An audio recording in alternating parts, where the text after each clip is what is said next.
Good morning, Sasha. It's Wednesday, 13 February, and it's back. Warrior Wednesday. Here we go. So, back by popular demand, i.e., the one person watching the video asked, and I'm going to deliver. So, today, just to kind of go along with the theme of what I was talking about yesterday with those three relationships, I'm going to talk a little bit about fellowship in the military. Once you get out of college and your basic course and you're in your first unit, you may find that it's a little lonely because you don't have a lot of peers.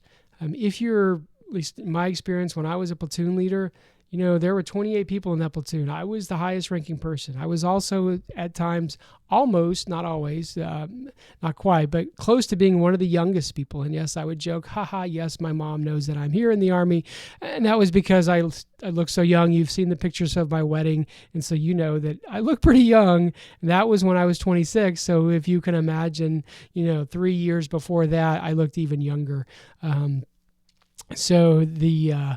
Anyway, and so one of the things that you don't have a lot of is a lot of kind of peers, people to talk to. And so I found, that for me, the fellowship that I really found was the Navigators. And, again, I found a Paul who was in the Navigators, a guy named Mark Carrer who discipled me. And, he had graduated West Point 10 years before I did. And so there were many parallels. He had been a platoon leader and a company commander. And these were all things that I was aspiring to. And so something I could really look forward to. And so, I'm not sure that how much exposure you've had with the Navigators, but they are a great organization that spends a lot of time on a lot of, especially the major military bases. They do have ministries there. Also, Officer Christian Fellowship is also good. It tends to be more of a pure kind of led Bible study, but we've been involved in the one at Fort Leavenworth and some folks that we know that are they're great folks. The Wootons, you may remember them. They're were on staff. I think they may still be on staff with the Officer Christian Fellowship. And so that's a great organization as well. So just something to think about as you kind of get closer and closer to graduation. Once you know your branch, your assignment, etc. I would love to help you try to reach out and find some fellowship, maybe even before you get there, because a lot of times what we find is when people show up to their first duty assignment, they establish patterns and habits quickly.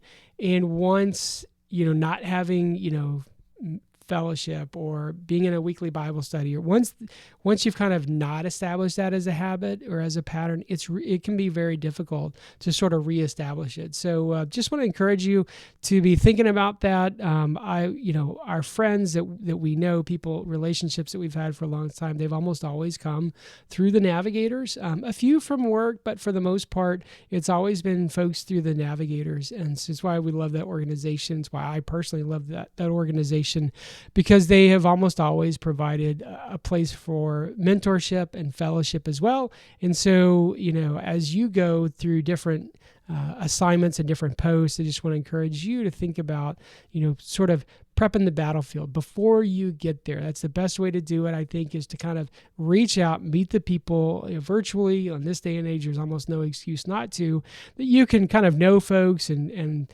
be ready to link up with folks before you ever get there. And, having people that are on staff with the Navigators and organizations like that and OCF, you just kind of know they're going to be, hopefully they're going to likely be solid Christians and people that are going to, provide that good fellowship. So anyway, that has been my experience, and everywhere we've gone, we either sought out that type of fellowship, or in a few cases, we had to kind of establish it. Like at Travis Air Force Base, there was no Navigators there.